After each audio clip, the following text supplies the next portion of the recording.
লা লা লা লা লা।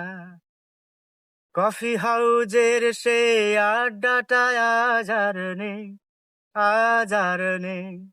কোথায় হারিয়ে গেল সোনালি বিকেল গুলো সেই, আজ আর নেই। লা লা লা লা লা লা লা লা লা লা লা লা লা লা লা লা লা। নিখিলেশ প্যারিসে, মইদুল ঢাকাতে, নেই তারা আজ কোনো খবরে। ব্র্যান্ডের গিটারিস্ট গোয়ানিস যিশুদা ঘুমিয়ে আছে যে আজ কবরে। কাকে যেন ভালোবেসে আঘাত পেয়ে যে শেষে পাগলা গারদে আছে রমারয়। অমলটা ধুকছে দুরন্ত ক্যান্সারে, জীবন করেনি তাকে ক্ষমা হায়। কফি হাউজের সেই আড্ডাটায় আজ আর নেই, আজ আর নেই।